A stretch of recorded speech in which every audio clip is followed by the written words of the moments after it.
program. Dirk sends his regrets, but he did send his slides. To clarify it, that's me.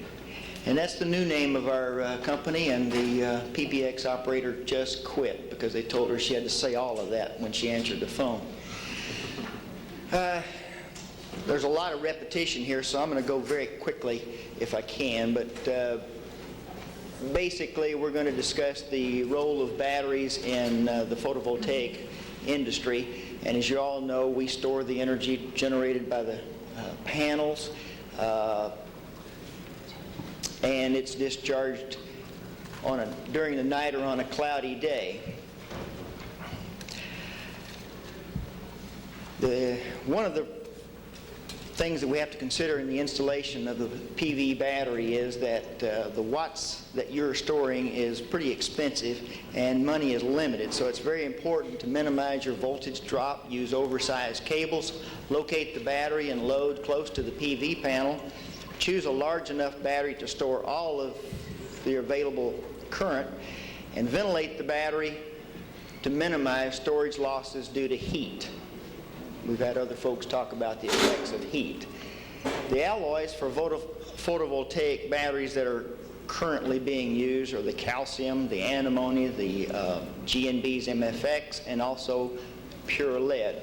As you can see, barely, the low self-discharge is one of the considerations that is quite important in the photovoltaic industry. Also, the number of cycles that can be delivered. We normally rate our battery in cycles down to 80% depth of discharge. As you can see, the antimony has a very good cycle life to it. The big drawback is thermal runaway. So we developed the MFX alloy to maintain the 1200 cycles without the thermal runaway. The high rate discharge capability is fairly high in all of the batteries except for the pure lead. The number of shallow cycles is the same. The deep cycling capability is a yes for both antimonies, a no for the calcium, and a no for the pure lead. The shallow cycle would be examples of shallow cycles would be your microwave battery requirements for low self-discharge, the high charging efficiency, the low or no maintenance requirement, low current draws, ability to withstand deep discharges occasionally, and a wide temperature range of operation. The deep discharge would be village power and I would imagine home use. High cycle life, to be able to withstand deep discharges, ability to withstand overcharges, high charging efficiency, and a wide temperature range of operation. In the flooded line, G&B has the 110 to 1760 amp hour capacity lines available in our Resource Commander line. The valve regulated cells are from 100 amp hour to 4800 amp per hour. We have recently introduced the Sunlight, which is 110 amp per hour. And then the Absolite line, which we've been producing for 10 years, is available in 105 to 4800 amp per hours. The 2P, which is our latest evolution of the Absolite line for valve regulated batteries, and you'll notice how all of us have avoided the phrase maintenance free. The only guy that can say that is an anvil salesman, so it's not the battery people. The valve regulated line of G&B, which is the Absolite 2P now, has been tested at 1200 cycles to 80% depth of discharge. As I said, it's available actually at 105 to 6300 amp per hour now at the 100 hour rate. It has a 10-year life expectancy in photovoltaic type service. The Sunlight 12-5000 is also a sealed battery. It has about 300 cycles at 80% depth of discharge. It's 100 ampere hour at the 100-hour rate. It has about a 5-year life expectancy. I'll avoid the word cheap, but it is less expensive than the Absolite types. The Absolite's also available in single-cell steel containers, so if somebody wants to haul one up on a burro, it is possible to do now. The advantage of the photovoltaic Absolite is it has larger ampere hour capacities than most of your small 12-volt batteries. It has very good long life and has minimum maintenance in unmanned sites. The applications that it's widely used in at the present time is microwaves, radio repeaters, and cathodic protection systems. The service conditions that the Absolite is able to operate under, as I said, is deep cycling at 80%. Shallow cycle, you should get 4,800 cycles at the 20% depth of discharge, so that's quite a few months. You have no water additions, longest life in the business. Lowest cycle life cost, if you're looking at cost divided by number of cycles available. Low self-discharge rate. There's a wide temperature range of operations. I'll show you some testing that we've done in the past.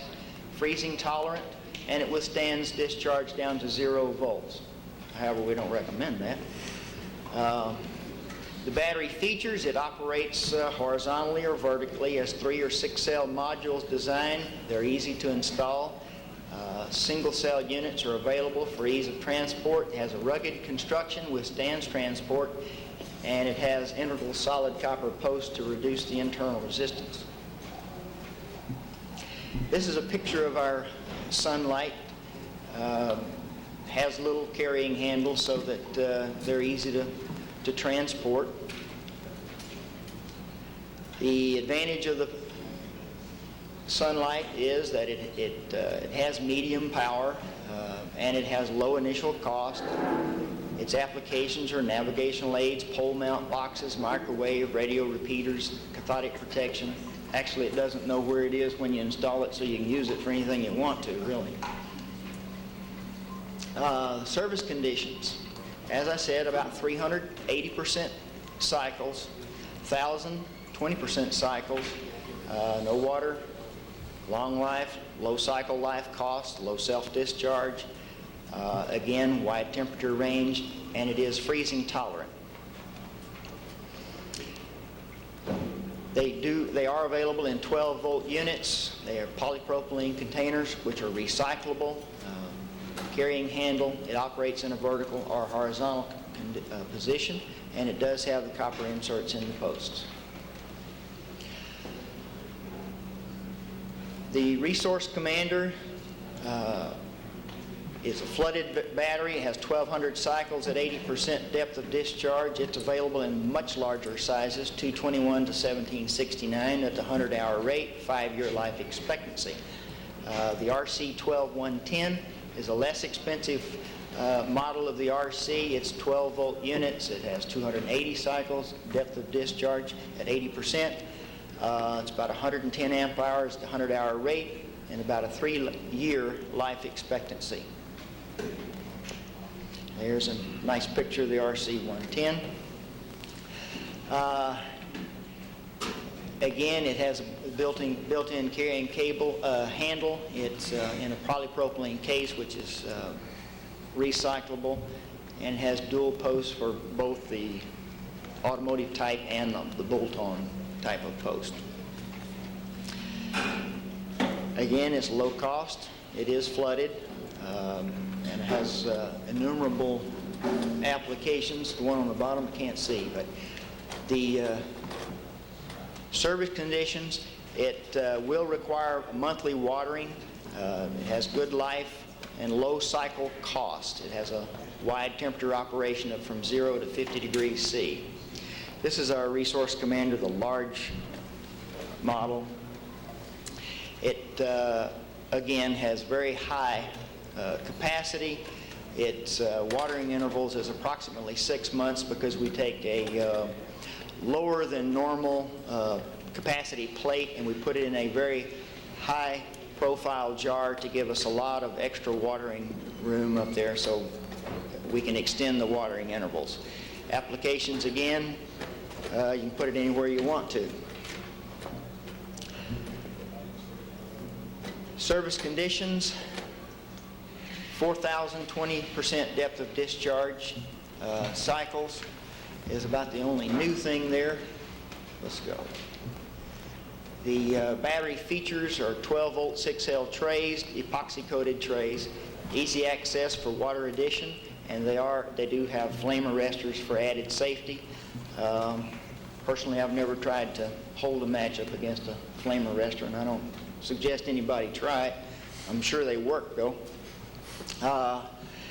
Today's valve-regulated battery, since GNB is probably 85 to 90% a valve-regulated battery sales company, obviously I'm going to concentrate on that.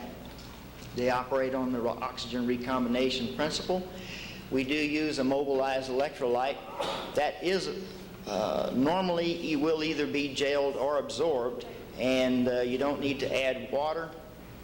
The gas emissions are reduced by 97% compared to a wet cell. It allows for operation in different orientations, and they're available from GNB up to 4,000 ampere hours. Actually, I think that's larger now. The thing that makes them capable of working in a valve-regulated recombinant mode is the fact that the oxygen is generated at a lower voltage than the hydrogen, and as it goes over and attacks the negative plate, it stops the evolution of hydrogen, and that is generated is recombined into water. So one thing about that, when you do get a what we call a little burp out of the vent, most of it is oxygen and not hydrogen. So you're very safe to operate in a confined area. If you compare a VRLA versus a wet cell, it's very compact. It has less. It's in a less controlled environment. It's less susceptible to cold temperature performance problems, high temperature tolerance. It's very much easier to handle in the field since it is available in single cell containers and they are steel trays normally that it's available in. And the charging scenarios are subject to question for some of you, I guess. Again, they're up to 4,800 amp hours. I think that's enough to power most of your needs. They have front access terminals, reduced footprint. The module stacks comply with seismic zone 4 capability, so that's a standard item on most all valve-regulated batteries now. They have much less maintenance. Again, they're not maintenance-free, however. In Europe, they're widely used for distributed power. In the USA, we use them a lot in communications, utility business for substations and power plants, and also in photovoltaic service. In Japan, they're about 80% of the central offices as compared to the United States, which almost no central offices use valve-regulated batteries. Now, GNB did extensive testing, and in our decision to go either gelled or absorbed glass mat technology, and what we were looking for is higher recombination efficiency, increased capacity, cycles, lighter weight, and we needed to tolerate freezing. What we found was that if you put two identical plates in a gelled electrolyte and an absorbed glass mat electrolyte, you got more capability to cycle out of the absorbed glass mat than you did out of the gelled. So that was one of our reasons for going to absorbed glass mat technology versus gel. The issues that concern just about all of the valve-regulated industry are first and foremost dry out, because that is the major failure mode of valve regulated batteries. The contributors are gas evolution due to different things, overcharging, high temperature, things of that nature, seal leaks, abusive charging, valve design, and the water vapor permeability of the containers that we use.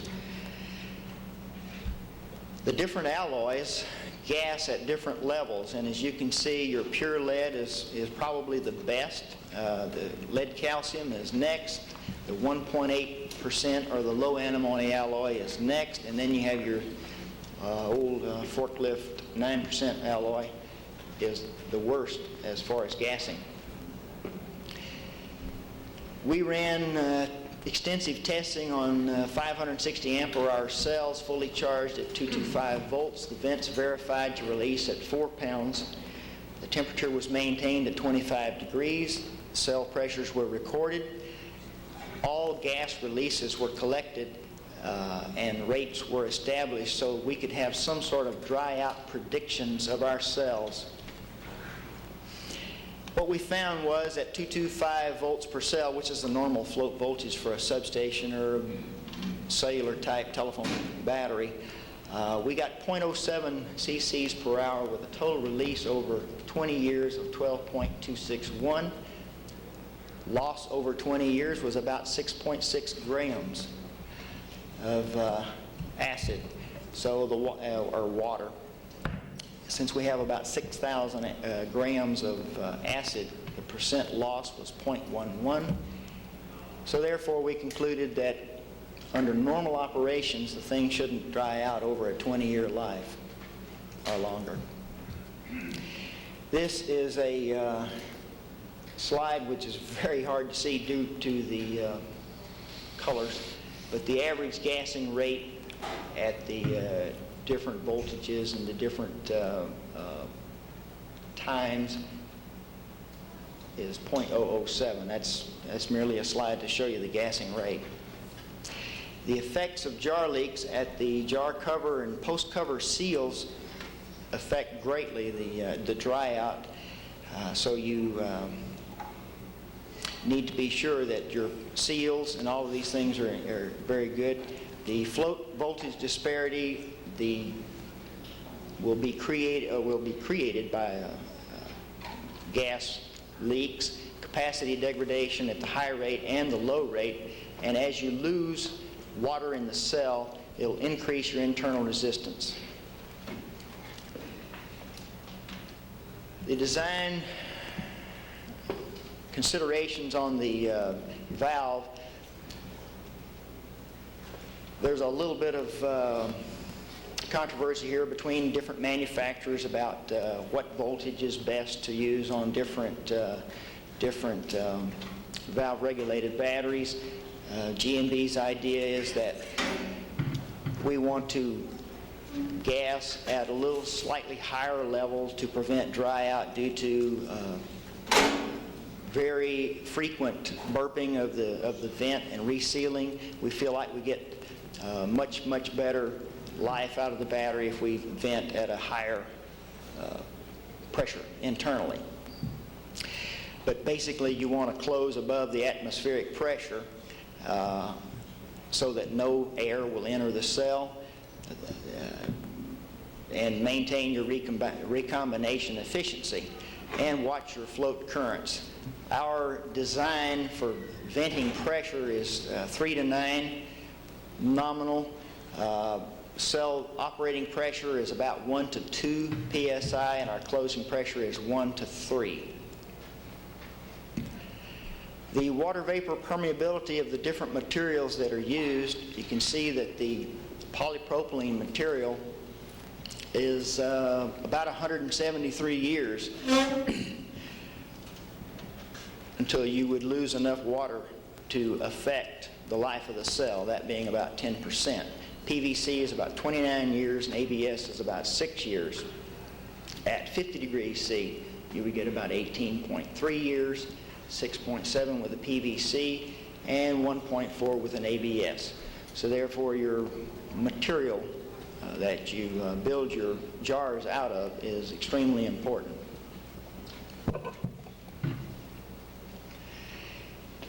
Abusive charging. Continuous charging above 2.30 volts will affect your dry out heating over 2 years.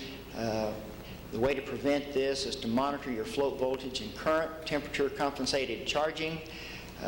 Corrective action is that you can add water and restore your backup capability. I say that, yes, it is a sealed battery, but the Absolite does have a removable vent, so you can add water in extreme situations. Also, the reduction in life, we want to point out, is irreversible. So any harm you do to a battery, over discharge, whatever, dry out, it's irreversible. You lost it, you lost it. The next issue or concern is cold temperature performance. G&B ran a lot of tests on the batteries, and we've determined that valve regulated retains more capacity than flooded at very cold temperatures. Both have approximately the same 100% capacity at 77 degrees. When you get down to 50, they're about the same. At 32 degrees, that's where your difference starts to come in to play with a valve-regulated battery. As you can see, at minus 25, the valve-regulated types have about double the capacity of the flooded. It's of no concern unless you live on a mountaintop. Cold temperature testing. The typical recharge time to 100% state of charge, charging voltage was 2.43. At 0 to 18 took about 12 hours, minus 25 to 32 was 16 hours, minus 40 was about 35 hours. So as you can tell, as the colder you get, the longer it's going to take you to recharge the battery. G&B tested the Absolite batteries for freeze survival. We discharged the cell to 0 volts through a 1 ohm resistor. We froze it at minus 40 degrees for 2 months. I don't know why 2 months. Froze is froze. It looks like a day would do, but 2 months was it. We thawed it and recharged it. The capacity was 102% in 3 cycles. We had no damage to the container of the active material. Battery will survive in the low temperature installations. We did this more than once, by the way. High temperature tolerance. Boy, this gets into a liar's contest here. The high temperature is a real toughie on batteries. Basically, my slide's the same as everybody else's. You heat it up and you just lost some life. So there's no getting around that. That's a factor of lead-acid batteries. However, we do say that if you average about 120, you're going to get about 20% life. The effects of high temperature, you have grid corrosion will be accelerated, your vapor permeability of your plastics will be increased, and your valve would degrade in higher temperatures, as will all rubbers and all plastics. So it's in your best interest to control the temperature as best you can. We cycle tested at 50 degrees C. Argonne Labs ran these tests for us. The Absolite 2 85A25 816 amp hour was rated. Its initial capacity was 1,000 amp hours, down to 175 50 degrees C. The depth of discharge to 188 was 272 amps. The recharge time regime was 300 amps at 2.35, and then 10 amps up to 115% of its ampere hour capacity that was removed. After 250 to 300 cycles and 18 months at 50 degrees C, we had charging difficulty. The rectifiers broke. However, the capacity test at 25C, 272 amps, 175, 80% depth of discharge, we had a 98% rated capacity. 100% depth of discharge, we had an 83% rated capacity. Thermal runaway. Okay. This is a hot topic. That's a little play on words, I suppose. It's already been explained, but actually it's a snowball effect. It doesn't get better, it gets worse if you don't do something to try to control it. This is caused basically by the float current and the temperature and the time. The way to control thermal runaway is, there are a number of ways. One, lower your float voltage. Constant current floating, grid alloy choice, degree of electrolyte saturation. The way to control your thermal management is to increase your thermal transfer. Use a metallic type container or forced convection cooling. Remote monitoring is a very good thing to control these different criteria. The enhance the confidence in the battery availability, conditions to be monitored are voltage, temperature, and the other one. I've got to hurry, got about 4 minutes here. Cyclability. The alloy cyclability test that we ran on lead antimony and lead calcium, as you can see, the antimony cycles much better than the other alloys. That's the alloy that's used most of the time in a forklift battery, which is cycled very heavily. Again, the Argonne labs tested these batteries at 30 degrees C and obtained 840 at 80% depth of discharge, as you can see there. The reason for the disparity in the numbers here is that they tested the actual capacity of the battery and then went 80% of that. So if you give them a battery after 5 cycles that grows in capacity, then they actually tested it at 100% capacity. On our flat discharge test, we took 144 cells in 3 parallel strings. We discharged them, put a 0.1 ohm resistor for 86 hours, got the total voltage of the battery down to 50 millivolts. We recharged at 237 volts with no problem. Flat discharge was repeated 13 times over a 2-year period. The battery capacity was above 100% with no cell failures.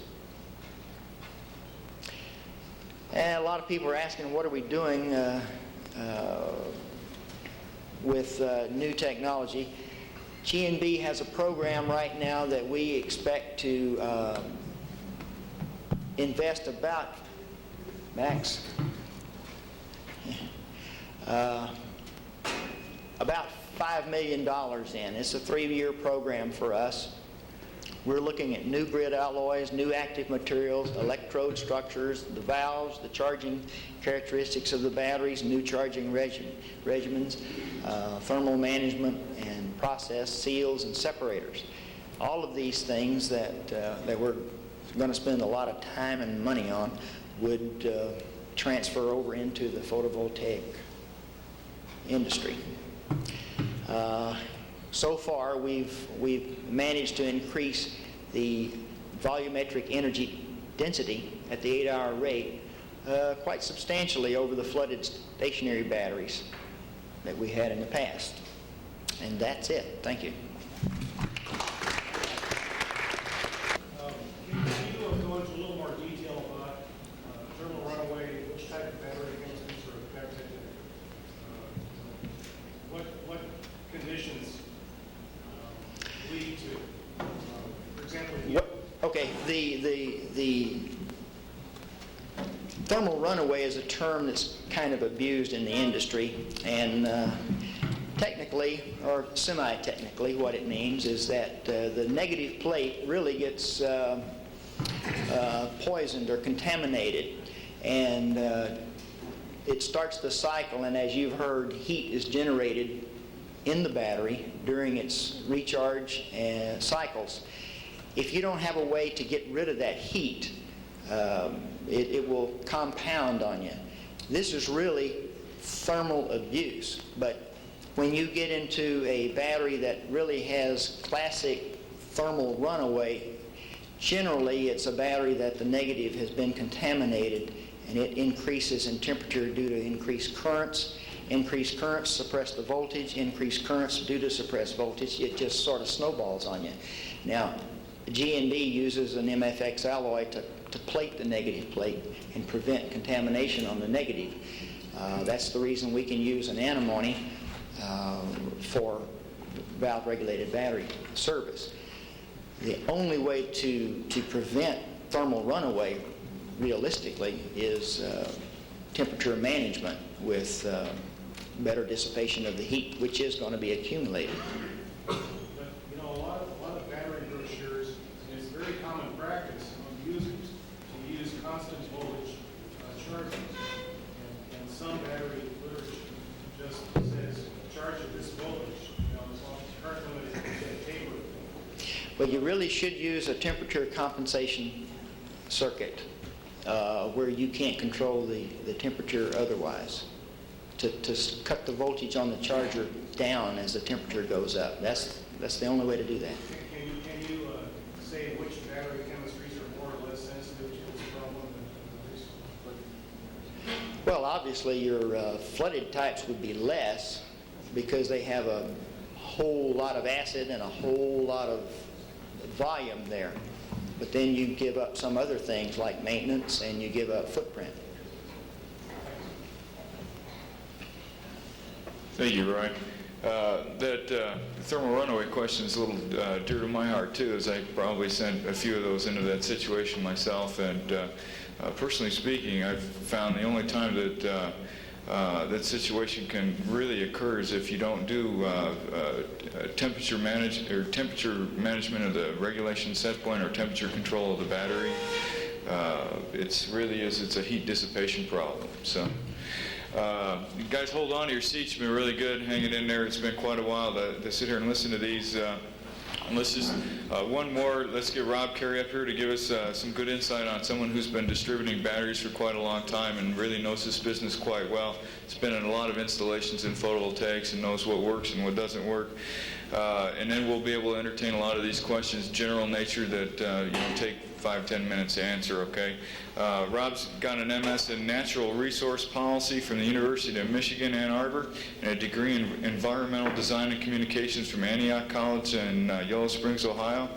Rob's lived off the utility grid for 8+ years in a solar-powered home and was involved with Real Goods PV Store in Santa Rosa, California from 80 to 83. And Rob has also designed and installed several PV hydro systems for remote homes. He's presently with Batteries Inc. of Santa Rosa and a sales manager for stationary and solar batteries. Hey, Rob.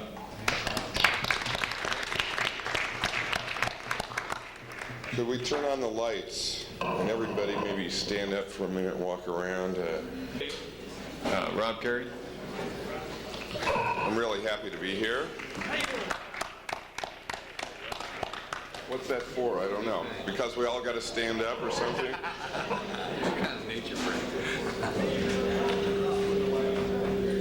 There's some, yeah. I think SEER and REDI need to be commended for bringing this event off. I see a lot of familiar faces. I was sort of hoping to see some more unfamiliar faces, some new faces from the financial institutions. Maybe they're not here maybe they're in one of the other groups, I don't know. But batteries are viewed basically by many people as a weak link in the photovoltaic system, especially in remote home systems. And I don't necessarily think that that's true. I think battery failure, or premature battery failure, is one of the most consistent failure modes of the system, but the analysis of that failure, in my mind, would show the major failure modes are a result of system design, and that's what we're talking about in terms of the charging regime given to that battery. And I'm not going to point any fingers at that, but it is sort of hard to understand what are these charge voltages and what are, I hear what these guys say. I ask the same questions you do, and I'm not sure that I always get an answer that's appropriate for some of the applications that we have.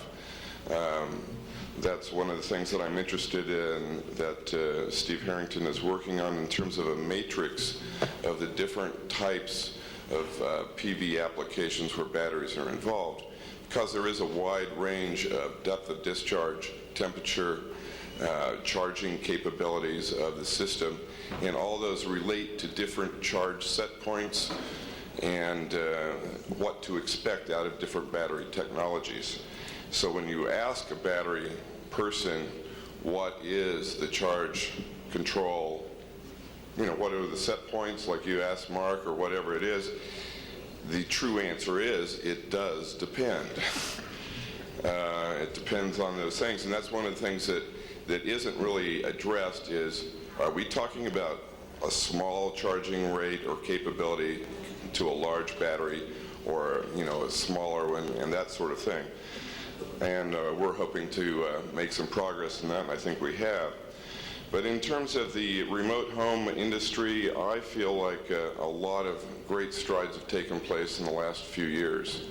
I'd really point to the people who have worked on the load centers and John Wiles in terms of the standards and bringing up the safety standards of the industry. I see the retailers, yourselves, and the distributors raising the level of selling safety, reliability, matching the expectations of what you sell to what the customer thinks they're buying. And that's the issue of education and understanding what is an appropriate application of the different components in the system design. One of the things, what I was actually asked to do today was to talk to you about transportation of batteries, safety involved with batteries, the handling, the maintenance, and the disposal of those batteries. Primarily, if we start just at the beginning in terms of handling batteries, some of you may stock the batteries. Some of you obviously have to install the batteries. And if you're an owner, you have to live with those batteries. If you are an actual employer, there are all kinds of regulations that you have to be cognizant of, because under Cal OSHA and OSHA laws, you have all kinds of things that you need to recognize in terms of exposing your employees to your batteries. You have to worry about, there are charging, or there's a charging and storage regulation in Title 8 in the Cal OSHA, and that results in giving you a whole series of things that you have to consider. And one of the things you have to consider is ventilation. Another thing you have to consider is exposure to acid. As soon as you have an exposure to acid, they're requiring eye wash, shower drenches, and these sorts of things. Now, of course, this is usually related to anybody charging a battery. It has impact on how the batteries are installed in remote homes and how you handle them in your shops. Do you all have eye wash stations of some nature in your shops where you're charging your batteries? If you don't, and you have employees, you are in violation of Cal OSHA law. In terms of ventilation, again, you have the issue of you are generating gases, and if you contain those gases, rather than dissipate them or have some way to vent them off, you're creating an explosive hazard. This is true in valve-regulated and flooded cells. Especially in an overcharge or an over-temperature situation, you will get gases generated in the valve-regulated cells. And you obviously get it in a flooded cell when it's bubbling vigorously. That's gas. In terms of another issue on the charging and the handling of those batteries is that if you're storing the batteries, was talked about a number of times about the shelf life of a battery. In our business, we have to continually, if we have a battery on the shelf, it has to continually be recharged, refreshened. If you take a battery, in fact, maybe Jeff's situation with the UPS application of the Dynasty batteries, If you looked at the way that that battery was installed and the state of charge that it was put into use, that battery should have had an initial charge put on it prior to being commissioned in that UPS system. If it didn't, then you can't expect the same life out of the battery. This is true of every battery that you fellas install. If that battery is not initially charged, and what I'm talking about that is that it isn't put in service according to the manufacturer's recommendations, you will not get the kind of optimal performance that you expect out of it. In the case of the motive traction batteries that we sell in this industry, we give them a complete formation charge additional to what the manufacturer does before we ship it. Same is true of dry charge batteries. You have to go through a very prescribed procedure to bring those batteries up to capacity in the field. Oftentimes, if you don't pay attention to this, you're not going to get full capacity out of the battery unless you go through the prescribed procedure. And many times, you cannot do that in the field with the charging capabilities that you have in the system that it's designed to go in. It's a real critical issue that you have the battery properly charged before you put it in service.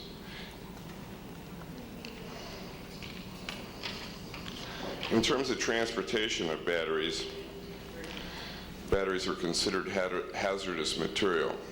At least lead-acid batteries are, and they're regulated by the federal and state regulations on transporting.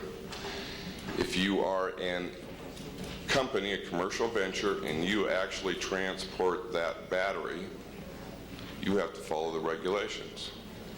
If you're a private party, there's some question as to what you need to do. There's some tricks to this. If you are carrying batteries, lead-acid batteries,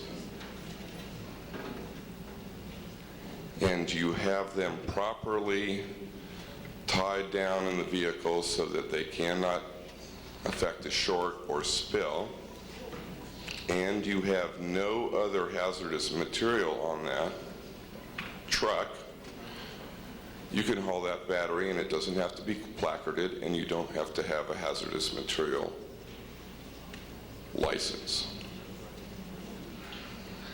If that's not the case, if you actually have a couple of propane bottles in the back of the truck along with that because you're going to sweat some valves or sweat some wire on, you may be in violation. It's something that you need to become aware of just for your own protection. If you are transporting batteries that have been removed from a site, there's a sticky situation there in the California law. They have a definition called a spent battery. Once a battery is classified as a spent battery, it is determined to be hazardous waste and no longer hazardous material. Hazardous waste raise the level of the licensing requirements and the requirements of the ability to transport that piece of equipment. There's a way around this. And I think they put it there on purpose in a sense, because who determines whether the battery is spent? You ask them directly, who determines that? Well, you determine that. So I suggest that if you have a battery that is no longer, or maybe no longer of use in your particular application, that you transport it to some facility where they might evaluate it so they can determine that it's a spent battery. Because once it's decided to be a spent battery, it therefore becomes hazardous waste. Now there's another wrinkle to this, because batteries, lead-acid batteries presently, are considered recyclable, and they are 100% recyclable, at least the industrial 2-volt cells, the polypropylene automotive and commercial type cells are all 100% recyclable. The Absolite 2Ps are 100% recyclable. So are the Oxide, all your product line is 100% recyclable. That's not the same case with certain other battery technologies at the moment, but as they are sent to recycling, they lose their hazardous waste designation, and they lose some of the requirements for how they're treated, because the government is trying to encourage the recycling of batteries. And they do a pretty good job of it. However, when it comes to nickel-cadmium batteries, it's not the case yet, although it's being worked on. They're working on making nickel-cadmium batteries treated in much the same manner as lead-acid batteries for recycling. They are recyclable. However, at the current time, it's going to cost you about $1 a pound at a retail level in small lots to recycle your nickel-cadmium batteries. It costs maybe twice that much or more, depending on who you go through, to dispose of them rather than recycle them. These are issues that need to be considered in choice of battery and in choice of projecting the kind of implications that you want to put on your customer. The customer needs to know these things. In terms of installation of batteries, as you've heard from every one of these gentlemen, temperature is of major, major importance. Anything that can be done basically should be done to minimize the extremes of the battery's environment. There's a number of other issues that go along with this. They've all talked about temperature compensation. It's critical. It gives, especially for the valve-regulated cells. Another thing that was not necessarily brought to the fore is that it's important that the whole battery be as uniform in temperature as possible.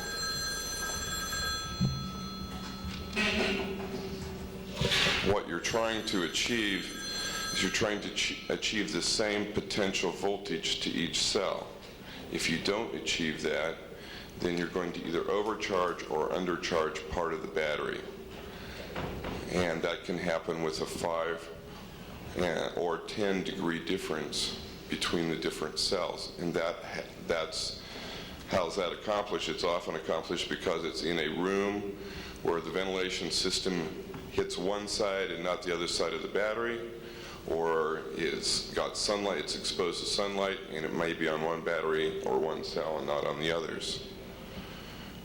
That's an issue to deal with in terms of installation. Another issue in installation. It's critical in my mind that some standard or some expectation of a standard be realized in protecting the owner or some idea of an unauthorized person from having access to the battery. Whether there is some requirement for a lock, a latch, something like a NEMA 1 box where you have to use a tool to open it, those kinds of things I think need to be addressed in the remote home market.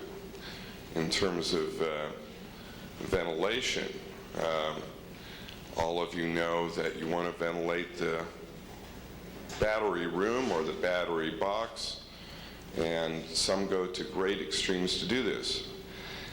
But we've seen a number of instances where there is still hydrogen trapped in this compartment.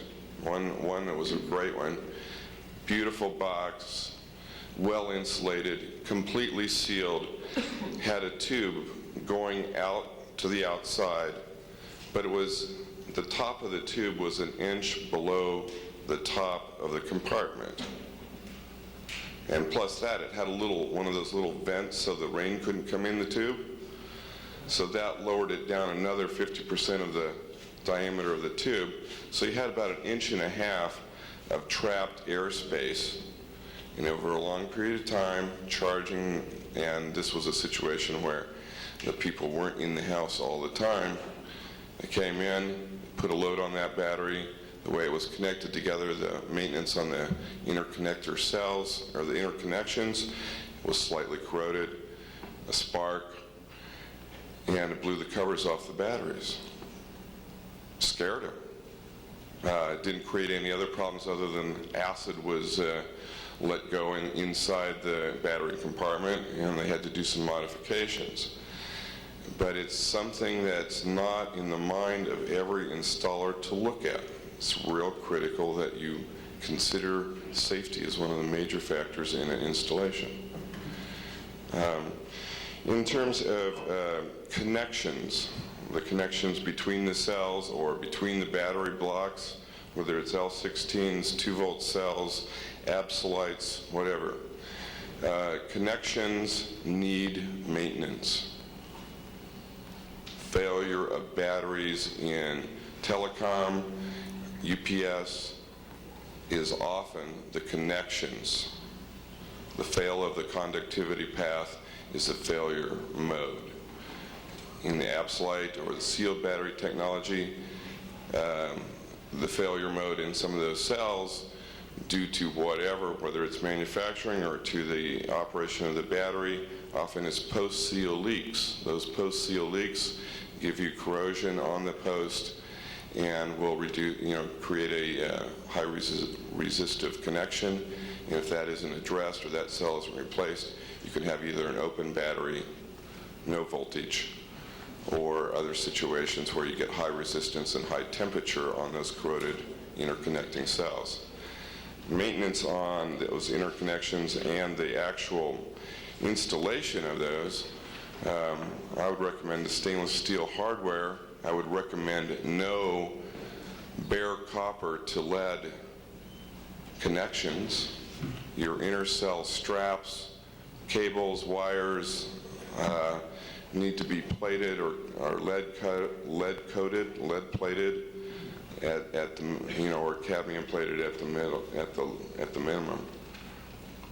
The exposure of the copper needs to be limited. If you are using cables with lugs on the end, you need to have heat shrink or something over there so you're not exposing the copper that's, exposed between the insulation and the lug to the air for long life. For you reduce the amount of corrosion and the ability of that corrosion to build inside between the cable and the lug. Those are the kinds of things that, once addressed, make your system more reliable. You don't have to deal with them as often. In terms of the connections between the lugs and the terminations, or the wire interconnects and the terminations on the battery, using no-ox grease, torquing them down, making a standard practice of checking those torques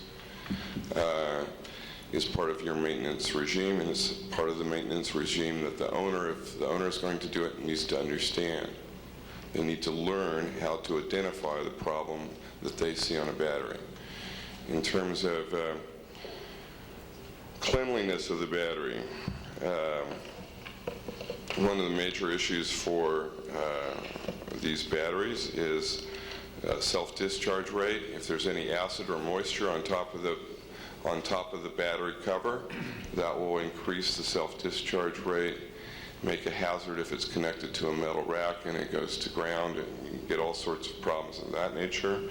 So you want to keep your battery and install it in such a way that it is as clean as possible, as dust-free, and that you have a regular standard practice of cleaning it off. It's another issue that's often overlooked. Where do we install the battery? Well, it's under the house. You got to go through a crawl area, and let's suffice to say that the harder it is to get to the battery, the less maintenance the battery is going to have. That's just the rule. And the less maintenance the battery has, I can guarantee the less performance it's going to have. I don't care whether it's sealed or flooded.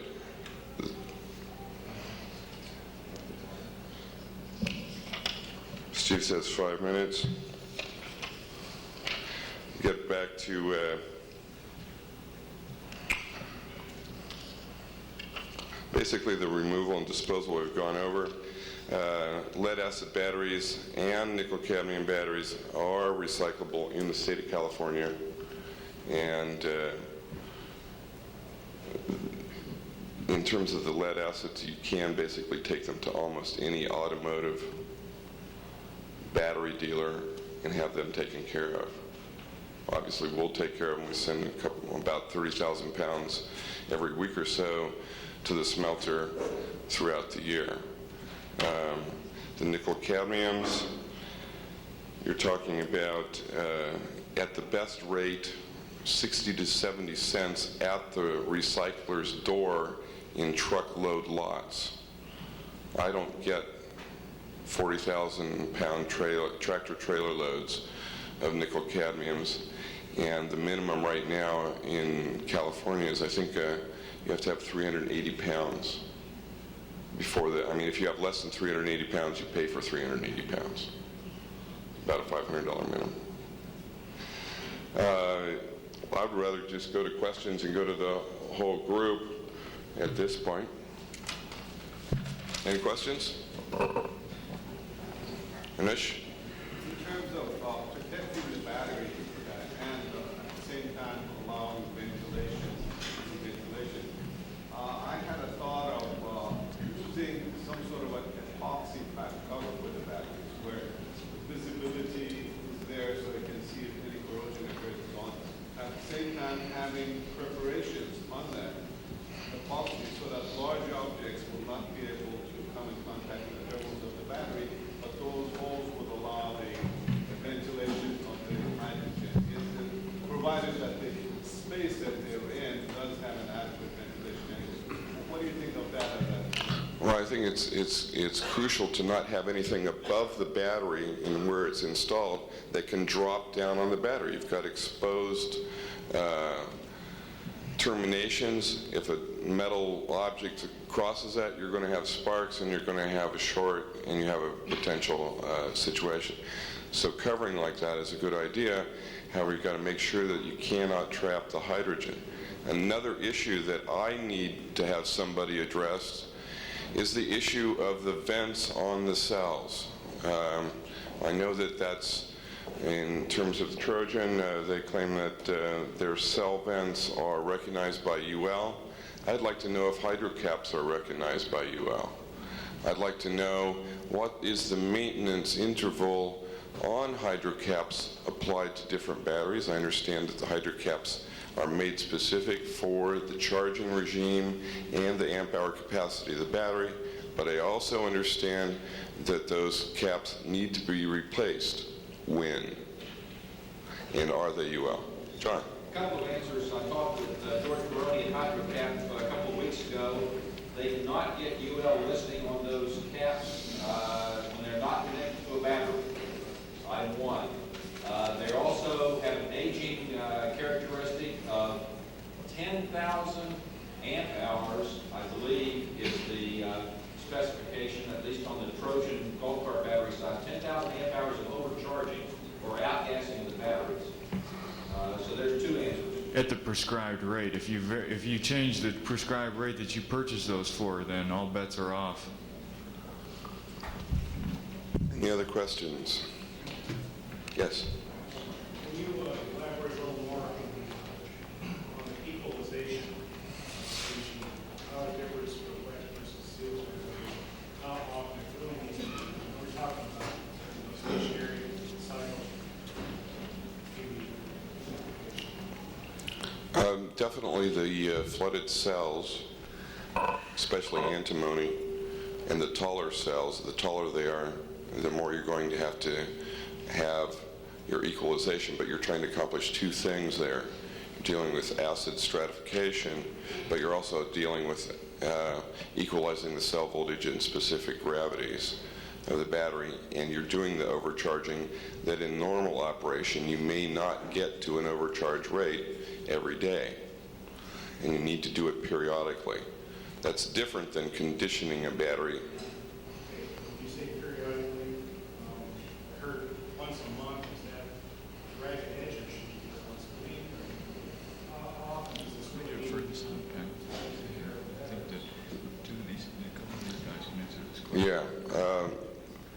Steve is saying, Rob, you're not the right person to answer that. And one of these other guys is, but I'll take a stab at it anyhow. I can just hear the gel guys crunching when you say equalization is what it is. Well, equalization in the gelled or the valve regulated, I would think it would also depend on the grid alloy as well. Don't equalize in a gel battery. Well, I don't know if... And that's why I wanted to defer that to the panel and ask them what their opinion is. That's a pretty, I'm sorry, that's a tough question. That's a tough question. Well, in terms of the Absolute technology and the specifications in telecom, they equalize those batteries on a periodic basis. Yeah. Absolutely. Yeah, you got that's an AGM. So, what are, as far as equalization principles, Dick? Can you offer the equalization principles on gel batteries?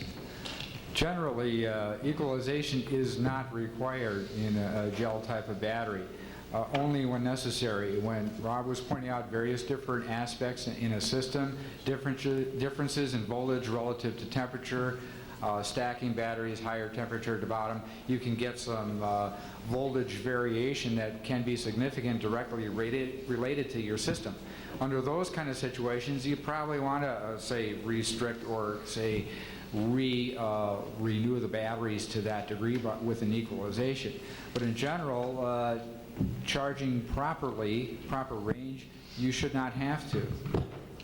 It's not required. You don't have stratification to de-stratify that, the battery itself. Stratification is the only reason that equalization is required. No, as mentioned, temperature can be one. Charging voltage is way too low or so. You need to, reform or let's say re-cement that bond between your active material and your grid, and you can do that with equalization by really forcing it at a high voltage. So you can have a number of factors that could lead to it. A lot of it depends upon your system design, how you're maintaining it, etc. But in general, if everything is going according to a proper plan, you should not have to. Well, in general, as the battery being like a living, breathing thing, the plates all change in different rates. And whether they've been stratified or not, they'll all change at different rates, throughout their lifetime.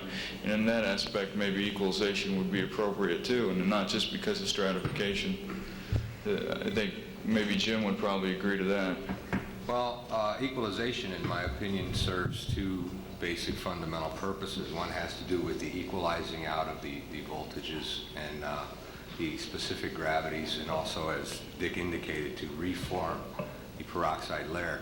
Now, the tricky part about understanding equalization is that it occurs at different rates of time based on different voltages. Okay, so for example, if you have the capability of raising the voltage of your system to 15.5 volts, you can do a wet antimony battery in 2 to 4 hours. If you don't have that capability, that doesn't mean that you can't equalize your battery. You can equalize your battery at 2.4 volts, say, for 8 hours, or 2.37 volts for 10 hours. So it's just it's a relationship between the voltage level and the length of time. And so, they say you don't equalize seal batteries and that sort of thing. It's not necessarily true that you couldn't do it given the time considerations and the consideration for the over-voltage gassing potential of a sealed battery. And in the photovoltaic systems in this application, oftentimes we don't have enough time between the daylight hours and the night loads that have to be supported to do an effective equalizing charge. Certainly. Any difference between lead, calcium, and lead antimony? In terms of voltage or frequency? Okay, yeah, there is a difference between lead calcium and lead antimony. The lead antimony batteries generally have to be equalized more frequently than the lead calcium batteries due to the nature of the self-discharge characteristic of lead antimony batteries versus lead calcium. There's a difference between lead calcium wet and lead calcium sealed batteries. Lead calcium wet batteries, generally dependent upon the frequency of use, the depth of discharge, the cycle characteristics, let's say, you could probably, with a wet calcium battery, equalize every 6 months. Okay, with a sealed calcium battery, I'll defer that to the sealed gentleman, but it's not an issue that it can't be done. It's an issue that we have to understand what is the correct and safe way to do it. Certainly. Oh, certainly. That's when you No walk doubt into about it. thermal runaway problems. But that's where we were discussing earlier some basic fundamental differences between wet batteries and sealed batteries. Sealed batteries are much less forgiving to overdoing it. Okay. Just before we get off that subject, equalization, I know there are some people using tubular batteries, and I realize that equalization on tubular batteries is sometimes more difficult than plates. Is that correct or not? And do you have any opinions on that, Mike? Our biggest opinion on equalization depends on the float voltage. And if we see a large range, like say you're floating your system at 2.2 or something, and you see cells at 215, in that case we do recommend equalization. And that if after equalization the cells don't come up, we would recommend a single cell charger to give that low cell individual attention. And that's the only way we basically address the issue. Okay. Okay, some more questions. John, you have a question real quick? General comment, the battery industry has a lot of information which is applicable to our industry, and I think Steve, Harrington, and Sandia and other people doing research on charge controllers, and us in the PV industry are going to think very carefully about what our charge controllers do and how we size the PV array against the batteries. It sounds like we're probably getting ourselves into this term of using equalization all the time, equalization, when it's not necessary with the properly designed charge controller and the PV array sized large enough with respect to the battery array to fully charge the batteries every cycle or within a reasonable amount of time, once a week. George Peroni at HydroCap gave me an earful on the phone the other day about using the term equalize. He said it's not appropriate. We want to fully charge the battery, which is all cells. And this equalizing term is something that comes up, and I understand everybody's using it. And that's an efficiency function. That's only required when we're doing something wrong. So it sounds like possibly we need to get a lot smarter on the charge controller in this thing, and also on sizing the PV array with respect to the batteries. So you can supply enough current in the 8-hour period or 4-hour period of sunshine to fully charge the batteries every day that we get good with it. Well, I have to agree in a lot of those points. Equalization was really brought by the standby people where they float the batteries to reduce water consumption, and so here we go in equalization. It all comes down, I've been working 2-3 years on analyzing the charging methods and PV systems using batteries, and it's all how the power is applied to the battery. These batteries have been used for a long time and they work just fine in other applications. So I happen to agree. Question, gentleman right there. One thing that's real confusing is when the battery manufacturers say what voltage they should charge the voltage to, they say 14.4 volts. A lot of them don't have no idea how the photovoltaic system works, which is constant current charging source. For example, in the new home tower, if you're charging it CO40, a fully charged battery would be 13.5 volts. CO per 10 would be it's 15.3 volts. So just giving the voltage doesn't seem to have to be 8 volts. You have to also consider. Well, that combined with the various charge methods, I mean, I couldn't, I mean, there's probably hundreds of different charge methods out in the photovoltaic business at the present moment. We are seeing a large change in the products out there, and the balance of system designers are coming up with more sophisticated charge controllers, not necessarily more technical charge controllers, but more sophisticated methods. But all the panels are the same, they're all current sources. Well, it's all bulk charging until you get into the regulation mode. Okay, once you get to 80% state of charge, it's all full feed through to the batteries.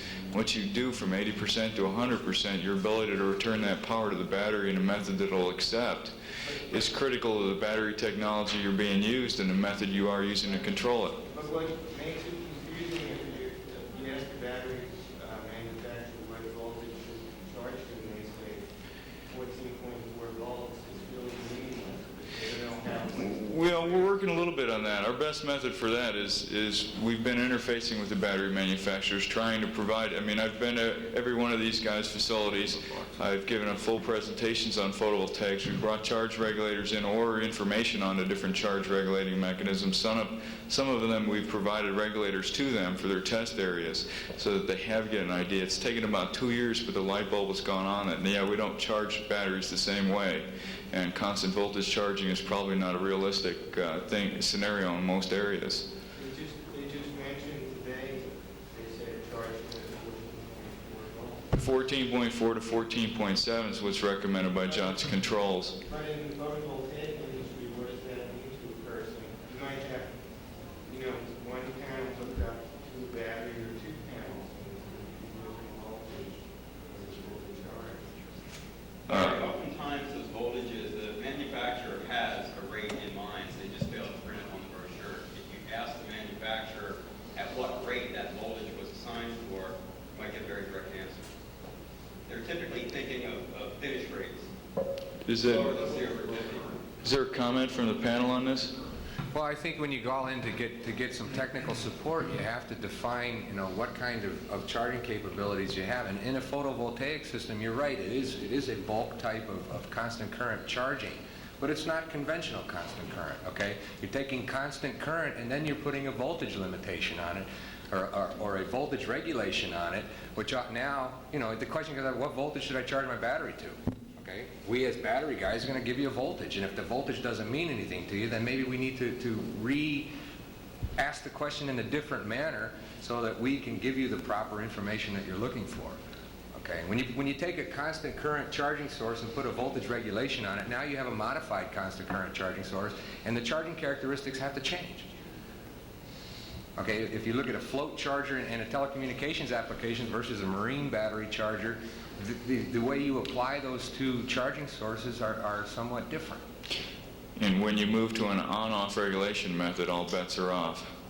Okay, but you're absolutely right. The battery manufacturers, it is our responsibility to become more familiar with the charging regimes that are used in photovoltaics so that we can better supply you with good information. Anush, you've been waiting patiently. A number of the panel members believe that to charge the batteries properly involves charging them fully in every cycle as possible. In a real-life situation, photovoltaic systems, maybe freestanding system, the likelihood of getting a full charge to the batteries in the summer, spring, and fall is great, and the likelihood of not getting to a full charge in the winter is also great, unless you have a backup generator. And even at that, some people believe that if you are using a generator to, let's say, bring up your batteries, you don't want to bring it up to 100% full because the next day the sun may shine on and you don't want to miss out on that. So like in a typical scenario then, batteries may not be getting full charge for a 2 to 3 month period in the worst part of the season, and then they probably would be getting full charge the rest of the year. How does this scenario pair with the ideal situation? And is it okay to allow the battery to charge up to only 80% during the winter period, and then to sort of charge it all the way to 100% for the rest of the season? Does that reduce the life of the battery? Do you recommend using the generator to full charge in the winter time to compensate for shorter daytime? Anyone want to tackle that one? I'll take that one. All right, go for it. Actually, I would like to take that one and have Larry comment on it as well. Lawrence. In terms of the motive traction type batteries or flooded cells that are in use in a lot of these hybrid systems, if we say that equalize is a deficiency situation, in the wintertime we're often in a deficiency situation. We haven't charged the battery up. It's, the solar resources strange. The loads that we have sometimes are strange and very variable in remote home type applications.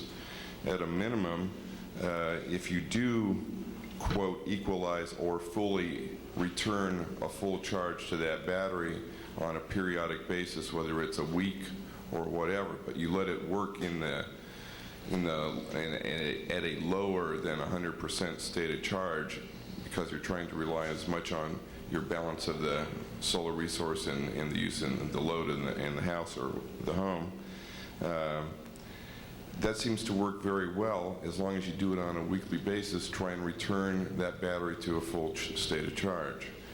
That's not necessarily equalization where you were significantly overcharging the battery. I don't know if that answered it, but that's typically what we see in a lot of these remote home situations, and they have success with it. Those batteries are lasting a long time. I guess the question is, what happens if you let it go 2 weeks, 3 weeks, 4 weeks? Well, what happens if you do it on a monthly basis? Where do you think the cutoff point is in the formation of sulfation? One of you guys can answer this. I think, where's the cutoff point in the formation of sulfation before we start to hit the damage that we need to do extraordinary efforts to reverse this process of sulfation? Well, that depends on the level or the range of the DOD that you have on a daily basis. Are you working? Specified around 50 to 70% a state of charge. 20 to, yeah. You could probably do that easily and have no problem on a weekly full charge. Do any of the battery guys have comments on that? Well, I could just say, if you're keeping the battery below 100% charge, you will have a high likelihood of sulfation, as was mentioned earlier.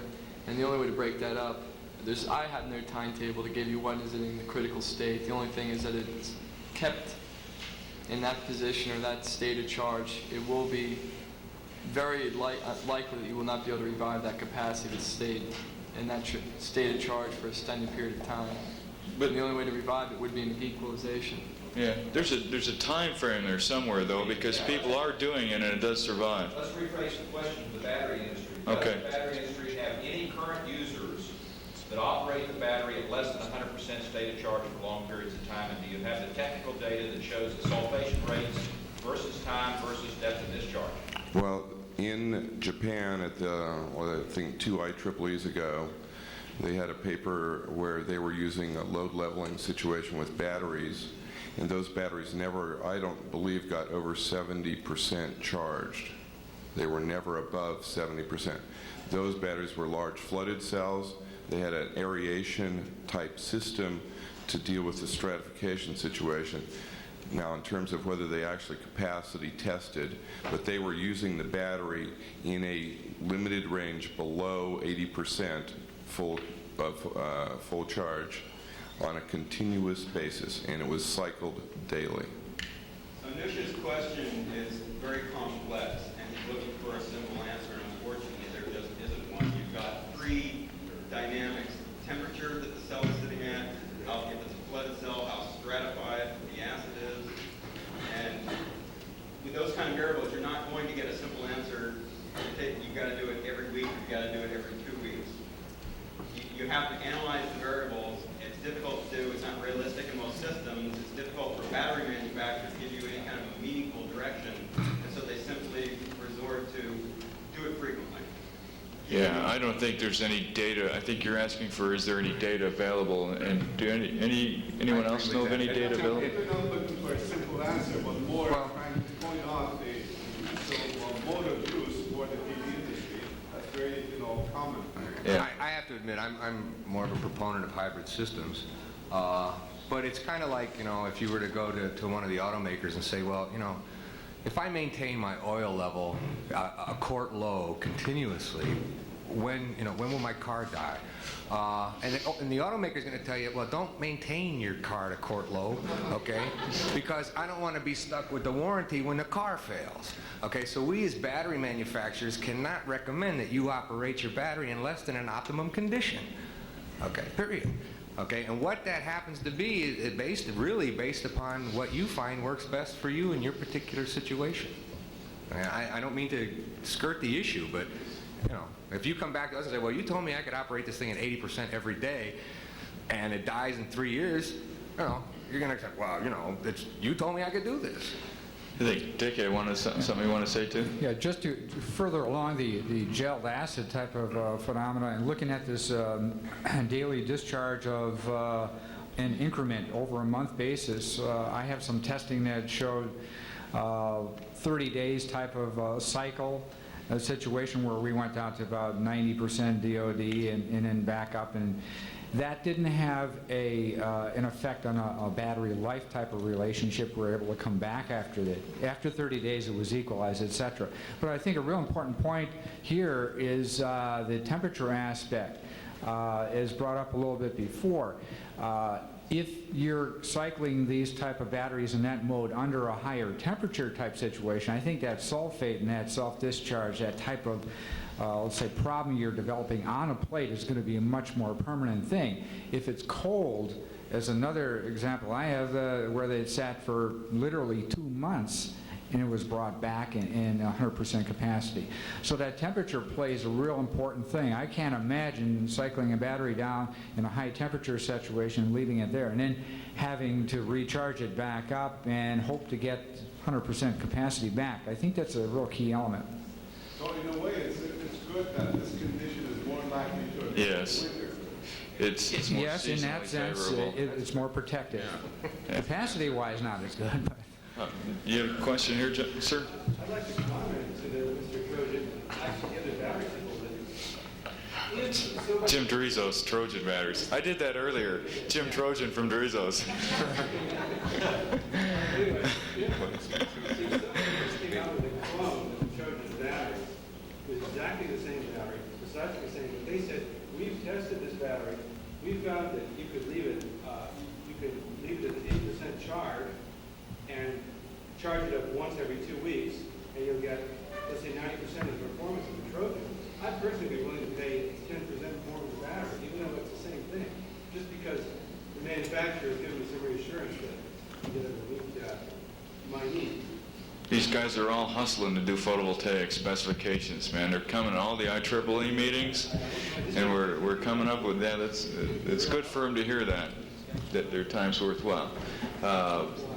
Richard? What Jim said is battery manufacturers are telling us how we can make our batteries last absolutely the longest by absolute proper cycling. Yeah. You guys are doing it in the lab. You've got power available 24 hours a day. You've got constant temperature. None of these things exist out in the field. I have worn out in the last 22 years 4 sets of batteries. The first ones via stupidity. The last ones they just plain wore out, and I still did everything. So what I want to point out is none of these batteries are going to last forever. We're going to have to replace them eventually. And the philosophy that I've adopted, which is strictly non-technical, is that battery is there for my use. It's not there so I have to listen to the generator for 14 hours for the equalization charge during the winter. Now, I still take care of it to the best of my ability, and I would recommend, instead of the generator, a second RE source. We put a wind machine up. It solved our wintertime problems. We just don't have them anymore. But the point is the battery is there for our use. It's going to wear out eventually anyway. And I find it mildly revolting to go through all of these energy gyrations, particularly when there's a fossil fuel generator involved, just for the health of my batteries. In other words, is the system there to serve me, or am I there to serve the system? In looking at remote homes and standalone, use the batteries. Richard, you're absolutely right, but hybrid does not always indicate a fossil fuel powered generator. As you indicated, hybrid is solar or air power, wind power. Hybrid is small hydroelectric system. So hybrid does not, mean that you have to have a generator. But as you indicated, hybrid does see that if you had an alternative source or an additional source, you could enhance the life characteristics of your battery. And I think that's basically what you've told us. Yeah. Another great tactic is a vacation. Yeah. Leave the system, it'll be full. Well, still coming back to the deals of the small standalone systems that do not have the extra power sources. Learning to live with cyclic lifetime and extend cyclic lifetime is an important factor in PV systems, because that's our bread and butter in this business. There's a lot of nice remote homes out there, but there's tens of thousands, hundreds of thousands of small standalone systems waiting to be used in third world countries, even here in the United States, whether it's municipal lighting systems or whatever. as difficult it is to come up with a seasonal cyclic scenario to test in a laboratory, we are getting away from the typical BCI standards. And I do have information for those of you who do want to involve or comment on the test scenarios that we're trying to come up with. So, another question. Let's try someone who hasn't had a chance there. Gentleman with the beard. I wanted to comment on the battery company's tech support. I know, for example, there's several manufacturers that make L16 batteries, and I'm pretty sure they're all different in some way. And as a user, I'd like to be able to find out how different they are. After about 10 phone calls to each of the 3 companies I checked, I could never figure anything out. Why should I use an Xi over a Trojan as Xi wanted me to use, or a USA over a Trojan as USA wanted me to use? I just couldn't get the information, and I found it very dissatisfying. I think a lot of that comes down to buyer beware and learning what the right questions are to ask in regards to some of this stuff. If you get a chance to look at some of the literature maybe Johnson Controls put out, you'll start to see these are the formation of what we'd call the application notes or the technical bulletins that the manufacturers are starting to respond with. As more information becomes available, your shopping is going to become a lot easier. And for you requesting, coming up to these guys and telling them that you want this kind of information will give them ammunition to go back to their bosses to spend the money and develop this information resource, because the phone's not going to work. I mean, like anywhere else, wherever you call, depends on the time of the day and the phase of the moon, the answer you're going to get. You need to get it in paper. Well, there's other companies that I get great tech support from. You know, why can't the battery company do it? Well, that's the battery business. We're about this big in the battery business. We're lucky to get the response that we're getting. So Let me just address one thing. There's a lot maybe of I good exaggerated, maybe this big. There's a lot of good technical information available through a lot of battery manufacturers. Some battery manufacturers focus on different applications. We have to sit here and admit that PV is coming into becoming what battery manufacturers revere as a serious market. We haven't prepared that technical information for you, okay? We didn't realize that this market would be what it is. But you're absolutely right. We need to make good technical presentation. I think if you look at the pamphlet that Dick brought from JCI, they spent some time on that. They didn't just throw a few graphs together and do it. They spent some time and they spent some money because they recognize the importance of this market. We're going to do that too. We've budgeted for a technical manual aimed specifically at photovoltaics, okay? But we need a little time. Some time, some patience, understanding, and some input to these guys, and nice, thoughtful questions and information that you want. They all have business cards and a way to contact them if you're serious about changing the industry. This is what this networking is all about, and this is the chance to do it. Another question for this gentleman? Yes, I was wondering if we have any information from the manufacturers on the additive, in particular thinking of, say, batteries, which has had, there's some evidence that in high discharge and charge applications for a while anyway, it seems to decrease the current resistance. So I'm wondering if there's been any research done. What type of additives? These Bad additives.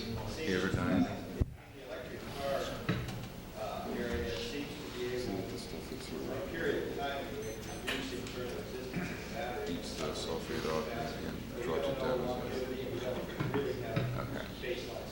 I defer the question to these guys.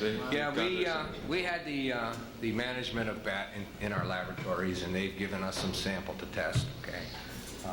Guys, a tough crowd. The only thing that I can really say about that, due to contractual obligations, is that we're not seeing early, we've only got a couple hundred cycles on the product, okay? We're not seeing that the additives are meeting the manufacturer's claims. But it's still preliminary and it's still premature to make anything definitive. Okay. Any of your comments on that kind of stuff? Yeah, you could just get a teaspoon of Epsom salt. Any comments on this Epsom salts idea here? I heard this. I defer that to you. Did someone else handle that kind of work?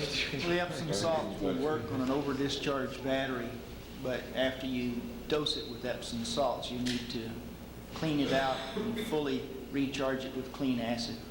But Epsom salt is been around for 50 years. And what does it exactly do to the battery? Why putting Epsom salts in this battery, is it going to make a difference? If it's over discharged and it won't take a charge, suddenly it will if you dose it up with about a half a tablespoon of Epsom salt per cell.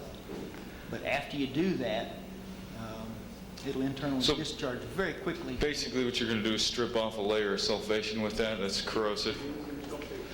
Right, it's chelate, yeah. Yeah, so you need to... Well, there's not may shed off, it will shed off. It does. It's what it does, yeah. But again, from the manufacturer's perspective, we don't recommend that you add anything to the battery. If you have a sulfation buildup of that extent, you need some technical assistance. And you need some assistance from the manufacturer's representative. Oh.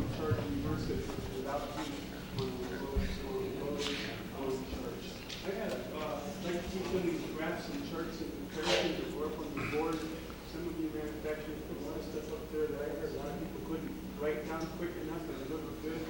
Well, can you supply that here or make big promises about sending us somewhere else?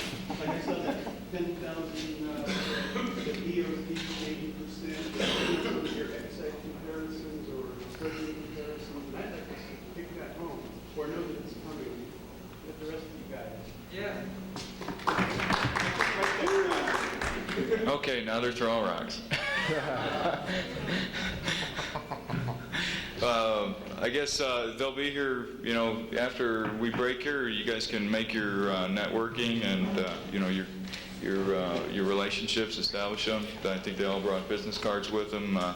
I'd hate to put them on the spot and have them supply 400 copies of their presentation. So, yes, sir. I want to try again to reconcile this relationship. Okay. The statement was made, a good statement, that equalization is a consequence, not charging quite right. So the question that I have for you now is, if you do not over discharge, to keep a reasonable discharge, if you regularly, say once a week or more often, bring them up through normal charge to full charge 14.4, can you say definitively that under those conditions, that equalization is not necessary? What do you say, guys? Well, the 14.4 depends on the temperature of the battery. Temperature compensates. Well, at 14.4, at 77, you're going to gas the battery enough that you're not going to have stratification. The only cell equalization, if I'm correct, you're going to see is just through natural process of changing of the plates. I don't know how you're going to get away from natural process of changing and misadjustments or misalignment of the plate cell voltages. What? Some kinds of batteries, we're going to have to sequence occasionally. I can't make that statement. It's up to the panel guys here. In a UPS application where you have flooded calcium plate batteries and you have another one that has flooded antimony plates, you will have to equalize the antimony battery much more frequently than the calcium. That may be on the order of years because it's floated at the proper voltage, but PV does not float batteries. Okay. Well, I'm getting the hook here. We got to cut this off. I'd like to thank these gentlemen again. They came a long way to present a lot of information. Dick Hammond from Johnson Controls, Rob Carey, Battery Sync, Jim Drizos from Trojan Batteries, Mike Moore from US Exide, and Roy Neer from GNB. Let's make those contacts. Thanks, Steve. Hey, that worked out great. All right. Yeah, thanks a lot. We have pizza and burritos on their way right this minute, so you can just start lining up over for the lunch table. And we've got our local senator, Mike Thompson, and the mayor of Willits, Virginia Stransky, will be here in just a few minutes to address you. So we're going to stay right here for lunch, and we got some cold lemonade and coffee and all that good stuff. So hang in there. I also want to mention that we have a computer display over at the computer setup over here of the Renewable Energy Development Institute. It's a CD-ROM interactive disc program, and so if you're interested in checking that out, that's going to be available the rest of the day and tomorrow too, so go see what that's about. One more thing, you can't see if you get me off the microphone. As far as the Photovoltaic Design Assistance Center, if you folks want to get information like this, it's free of charge. All you need to do is write or call the phone number written up on the bulletin board up here. Don't forget, hey, you've already paid for it. Why don't you get it?